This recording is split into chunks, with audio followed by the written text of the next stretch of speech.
भारत में अखिल भारत हिंदू महासभा ने एक मुहिम चलाई है। हमारा भारत का कोना कोना, कश्मीर से कन्याकुमारी तक, हर जिले, हर प्रदेश, हर गांव में हिंदू महासभा का कार्यकर्ता है, जिसको हिंदुत्व के नाम पर हम लोगों ने संगठित करके कभी वोटों का बंटवारा नहीं किया। हिंदुत्व के नाम पर भारतीय जनता पार्टी आगे थी, इसलिए हम लोग चुपचाप थे और भारतीय जनता पार्टी को राजनीति में सपोर्ट करते थे। लेकिन जब हमने ये देखा कि भाजपा का जो हिंदूवाद है वो छद्मवेशी है, उनका हिंदूवाद सिर्फ राजनीति से शुरू होकर और राजनीति में खत्म हो जाता है, तो हमें लगा कि अगर ऐसे मौके पर हम लोग चुप रहे तो जो वास्तविक हिंदूवाद है वो समाप्त हो जाएगा। तो उस हिंदुत्व को जीवित रखने के लिए एक अभियान चलाया गया है, आज जिसकी शुरुआत उज्जैन से की जा रही है। मनीष सिंह चौहान ने पहला कार्यक्रम आयोजित किया है उज्जैन में, और इस तरीके का कार्यक्रम लगातार पूरे भारत के हर प्रांत में, हर जिले में जाकर हम लोग करेंगे। और हमारा उद्देश्य किसी से राजनीतिक प्रतिद्वंद्विता नहीं है, हमारा उद्देश्य राष्ट्रवाद है, हिंदूवाद है। भारत है तो धर्म है और धर्म है तो भारत है, दोनों की मजबूती हमारा सपना है और इसी मुहिम को लेकर हम आगे बढ़ रहे हैं। इस देश के मुखिया पीएम मोदी और गृह मंत्री अमित शाह के बारे में आप क्या कहेंगे? मोदी जी एक अच्छे मार्केटर हैं।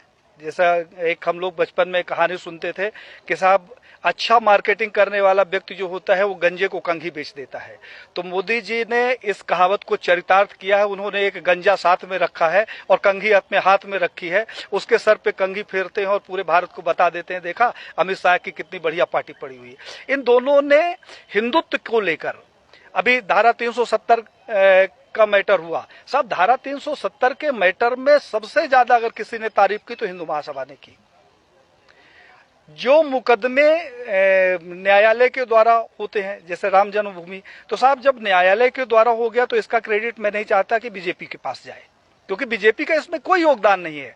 मुझे वो दिन याद है, भारत के बच्चे बच्चे को ये दिन याद होगा, जब 1947 से लेकर हिंदू महासभा राम जन्मभूमि का मुकदमा लड़ रहा था। यही लाल कृष्ण आडवाणी सहित भारतीय जनता पार्टी और आरएसएस के प्रमुख नेताओं ने हमारे नेताओं से संपर्क किया और उन्होंने कहा कि भाई साहब आप लोग इस तरीके से मुकदमे लड़ते रहेंगे, अगर आप कहें तो इसका हम राजनीतिकरण कर दें और अपनी सरकार बन जाएगी तो राम जन्मभूमि का मुकदमा ठीक ठाक हो जाएगा।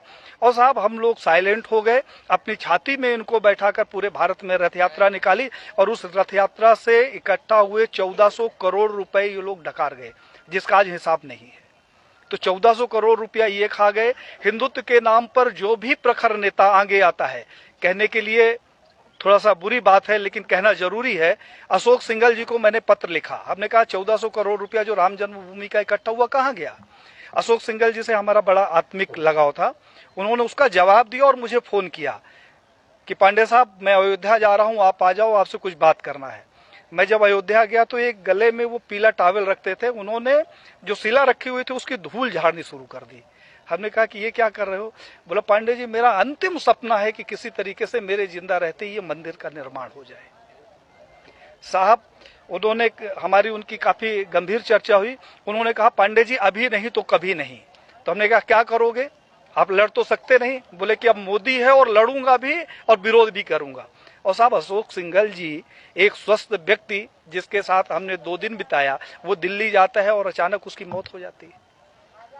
प्रवीण भाई तोगड़िया जिसके पास जेड कैटेगरी की सुरक्षा हो, जो पेशाब करने बाथरूम में जाता है तो पहले बाथरूम चेक होता है और वो रोड के किनारे लावारिस पड़ा मिले, उसकी सिक्योरिटी का पता नहीं और उसका पता नहीं। कमलेश तिवारी जिसकी सिक्योरिटी के लिए 24 गार्ड नियुक्त थे, हमारे पास उसके पत्र हैं साहब, और उस आदमी की हत्या हो जाती है और हत्या का कारण सिर्फ ये होता है कि उसकी सुरक्षा में कमी कर दी जाती है। तो बीजेपी के समय में मैंने ये देखा कि जितने हिंदूवादी प्रखर नेता हुए हैं उनकी एक एक करके हत्या कर दी गई। अभी 2 तारीख को हमारे पास लखनऊ से फोन आया, हिंडोला थाना कोई पड़ता है, उन्होंने कहा हिंडोला थाना से बोल रहा हूँ पांडे साहब, गृह मंत्रालय से पत्र आया कि आपकी जान को खतरा है। तो हमने कहा क्या करूं? तो उन्होंने कहा आपको सुरक्षा देना चाहता हूं। हमने कहा दे दो भैया।